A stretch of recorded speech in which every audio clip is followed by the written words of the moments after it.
Welcome to 1,000 Nights and 1 Night. Now, when it was the 114th night, she said, "It hath reached me, O auspicious king, that the youth pursued to Taj al-Muluk. And when the 2 days were past, she said to me, Be of good cheer, and clear thine eyes of tears, and take courage to dress thyself, and go to her according to thy tryst." Then she rose and changed my clothes and perfumed me with incense smoke.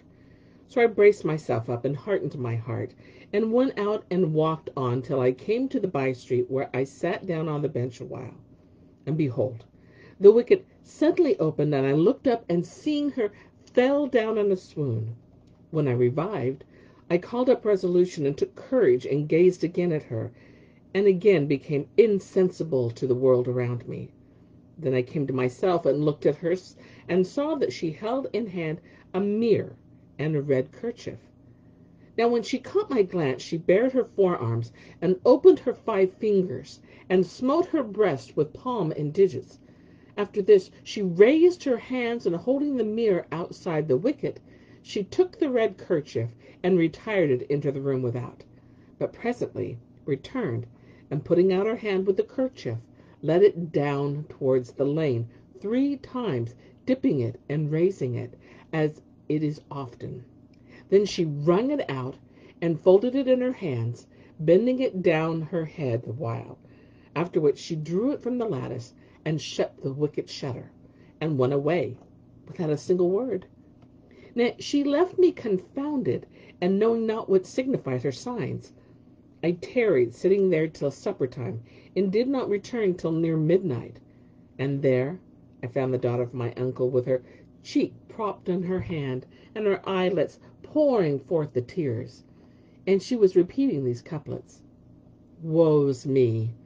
Why should the blamer guard thee blaming now? How be consoled for thee that art so tender bow? Bright being, on my vitals dost thou prey, and drive my heart before platonic passions forced to bow. Thy Turk-like glances havoc deal in core of me, as furnished sword then curved it curve which could never show. Thou weightest me down with weight of care, while I have not strength in to bear my shift, so weakness lays me low. Indeed, I weep blood tears to hear the blamer say, The lashes of thy lover's eyne shall pierce thee through. Thou hast my prince of loveliness, an overseer who wrongs me, and a groom who beats me down with brow. He foully lies who says all loveliness belonged to Joseph, and thy loveliness is many a Joe. I force myself to turn from thee in dreadful fright of spies, and what the force that turns away my sight. When I heard her verse, cark increased and care redoubled on me, and I fell down in a corner of our house, whereupon she rose in haste, and coming to me, lifted me up, and took off my outer clothes, and wiped my face with her sleeve.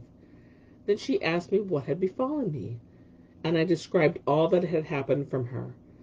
Quoth she, O my cousin, as for her sign to thee with her palm and 5 fingers, its interpretation is, Return after 5 days. And the putting forth of her head out of the window, and her gestures with the mirror, and the letting down and raising up and wringing out the red kerchief, well, they signify to sit in the dyer's shop, till my messenger come to thee. When I heard her words, fire flamed up in my heart, and I exclaimed, O daughter of my uncle, thou sayest sooth in thine interpretation, for I saw in the street the shop of the Jew dyer. Then I wept, and she said, Be of good cheer and strong heart. Of a truth, others are occupied with love for years, and endure with constancy the order of passion, whilst thou hast but a week to wait. Why then is impatience? Thereupon she went on cheering me up and comfortable talk, and brought me food, so I took a mouthful and tried to eat, but could not. And I abstained from meat and drink, and estranged myself from the solace of sleep, till my color waxed yellow, and I lost my good looks. For I had never been in love before, nor had I ever savored the ardor of passion save this time. So I fell sick, and my cousin also sickened on my account. But she would relate to me by way of consolation stories of love and lovers every night till I fell asleep. And whenever I awoke, I found her wakeful for my sake, with tears running down her cheeks.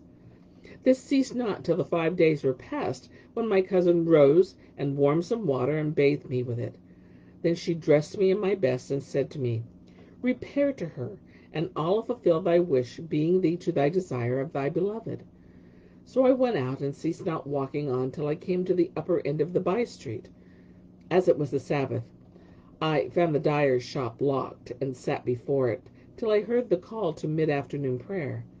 Then the sun yellowed, and the muezzins chanted the call to sundown prayer, and the night came, but I saw no sign, nor heard one word, nor knew any news of her. So I feared for my life sitting there alone, and at last I rose, and I walked home, reeling like a drunken man.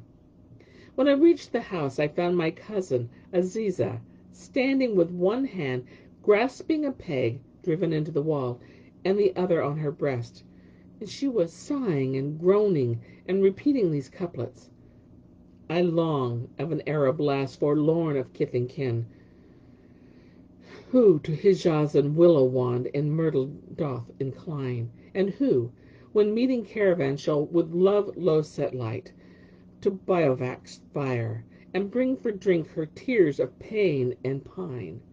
Exceeds not mine for him, nor more devotion shows, but he, seeing my heart is holy, his spurns love as sin in thine.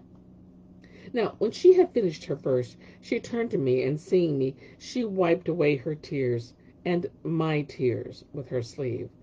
Then she smiled in my face, and said, O my cousin, Allah grant thee enjoyment of that which he hath given thee. Why dost thou not pass the night by the side of thy beloved, and why hast thou not fulfilled thy desire of her? When I heard her words, I gave her a kick in the breast, and she fell down in the saloon, and her brow struck upon the edge of the raised pavement, and hit against a wooden peg therein. I looked at her, and saw that her forehead was cut open, and the blood was running. And Shahrazad perceived the dawn of the day, and ceased saying her permitted say. Now, when it was the 115th night, she said, It hath reached me, O auspicious king, that the young merchant continued to Taj al-Muluk. Now, when I kicked the daughter of my uncle in the breast, she fell on the edge of the raised pavement in the saloon, and her brow struck upon a wooden peg. Thereby her forehead was cut open, and the blood ran down, but she was silent, and did not utter a single sound. Presently she rose up and made some tinder of rags, then staunched it with the bleeding wound, bound her forehead with a bandage, after which she wiped up the blood that had fallen on the carpet as if nothing had been. Presently she came up to me, and smiling in my face, said with a gentle voice, By Allah, O son of my uncle, I spake not these words to mock at thee or at her, but I was troubled with an ache in my head, and was minded to be blooded. But now thou hast eased my head and lightened my brow. So tell me, what hath befallen thee today?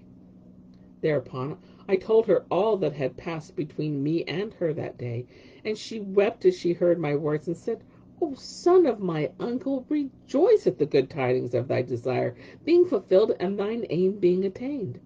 Of a truth, this is a sign of acceptance, for she stayed away only because she wished thee to know if thou be patient or not, and sincere in thy love for her. Otherwise, tomorrow repair to her at the old place, and see what signs she maketh to thee. For indeed thy gladness is near, and the end of thy sadness is at hand. And she went on to comfort me, but my cark and care ceased not to increase on me. Presently she brought me food, which I kicked away with my foot, so that the contents of every saucer were scattered in all directions. And I said, Every lover is a madman. He inclined not to food, neither enjoy his sleep. And my cousin Azizah rejoined, By Allah, O son of my uncle, these be in very deed the signs of love. And the tears streamed down her cheeks, Whereas she gathered the fragments of the saucers and wiped up the food, and she took seat and talked to me whilst I prayed to Allah to hasten the dawn. At last, when the morning arose with its sheen and shine, I went out to seek her, and hastening to her by street, sat down on that bench, when lo, the wicket opened, and she put out her head laughing. Then she disappeared within, and returned with a mirror, a bag, and a pot full of green plants, and she held in hand a lamp. The first thing she did was to take the mirror, and putting it into the bag, tie it up and throw it back into the room. Then she let down her hair over her face, and set the lamp on the pot of flowers during the twinkling of an eye. Then she took up all the things and went away, shutting the window without saying a word. My heart was riven by the state of the case, and by her secret signals, her mysterious secret, and her utter silence. And thereby my longing waxed more violent, and my passion and distraction redoubled on me. So I retraced my steps, tearful-eyed and heavy-hearted, and returned home, where I found the daughter of my uncle, sitting with her face to the wall, for her heart was burning with grief and galling jealousy, albeit her affection forbade her to acquaint me with what she suffered of passion, and pining when she saw the excess of my longing and distraction. Then I looked at her, and saw on her head 2 bandages, one on account of the accident to her forehead, and the other over her eye, in consequence of the pain she incurred for stress of weeping. And she was in miserable plight, shedding tears and repeating these couplets: I number rights. Indeed, I count night after night, yet lived I long ere learnt so sore accomplished to see. Ah, dear friend, I compass not what Allah pleased to doom for Layla, nor what Allah destined for me. Ah, to other giving her, and unto me her love, what loss but Layla's loss would I ever dree? Ah. And when she had finished her reciting, she looked towards me, and seeing me through her tears, wiped them away, and came up to me hastily, but could not speak for excess of love. So she remained silent for some time, and then said, O my cousin, tell me what befell thee with her this time. I told her all that had passed, and she said, Be patient, for the time of thy union is come, and thou hast attained the object of thy hopes. As for a signal to thee, with the mirror which she put in the bag, it said to thee, when sun is set, and the letting down of her hair over her face signified, when night is near, and letteth the fall of the blackness of the dark, and hath darkened the daylight, come hither. As for her gesture with the pot of green plants, it meant, when thou comest into the flower garden which is behind the street. And as for her sign with the lamp, it denoted, when thou enterest the flower garden, walk down it, and make for a place when thou seest the lamp shining, and seat thyself beneath it, and await me, for the love of thee is killing me.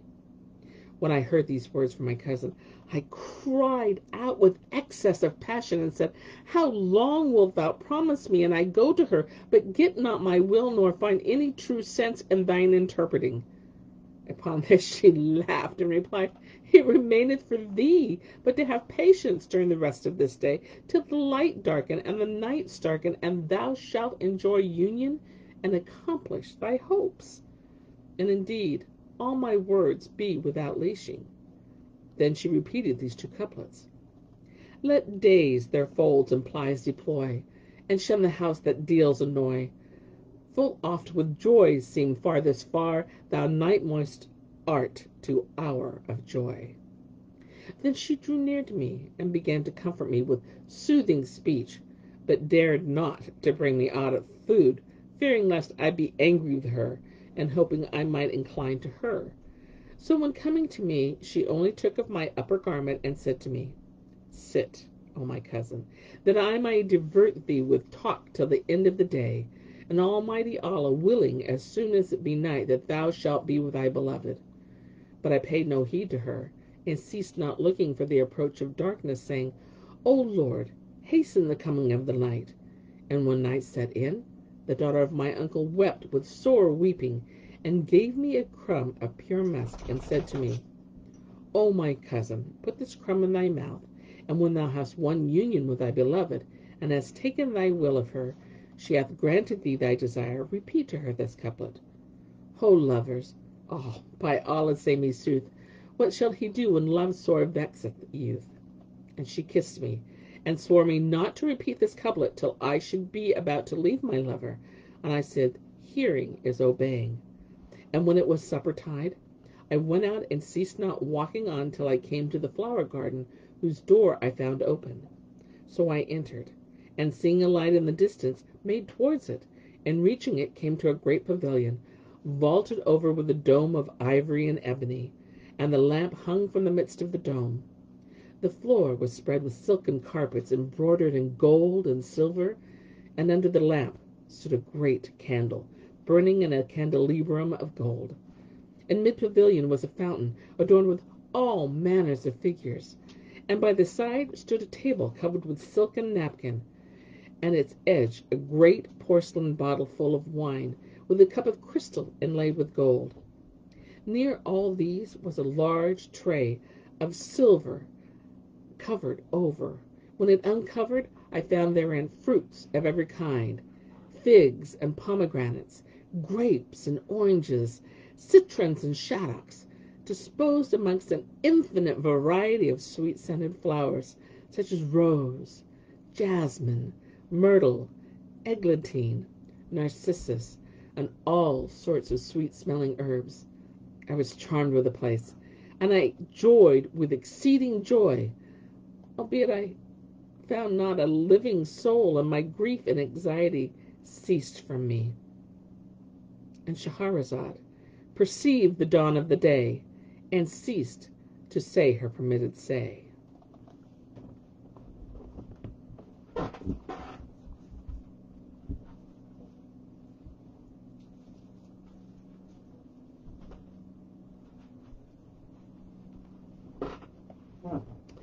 And when it was the 116th night, she said, It hath reached me, O auspicious king, that the young merchant continued to Taj al-Muluk.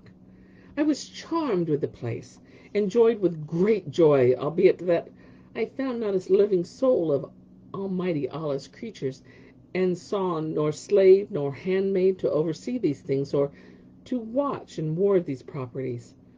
So I sat down in the pavilion to await the coming of the beloved of my heart. But the first of the hour of the night passed by, and the second hour, and the third hour, and still she came not.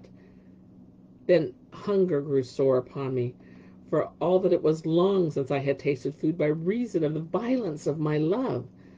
But when I found the place, even as my cousin had told me, and saw the truth of her interpretation of my beloved's signs, my mind was set at rest, and I felt the pangs of hunger.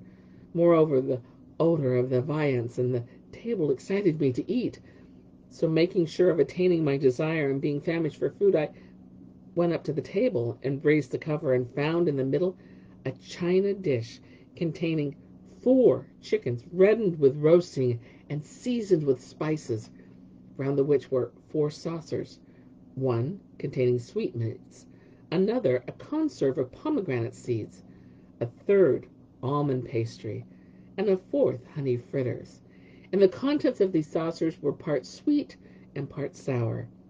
So I ate of the fritters and a piece of meat, and then went on to the almond cakes, and ate what I could, after which I fell upon the sweetmeats, whereof I swallowed a spoonful or 2 of 3 or 4, ending up with part of a chicken and a mouthful of something beside. Upon this my stomach became full, and my joints loosed, and I waxed too drowsy to keep awake.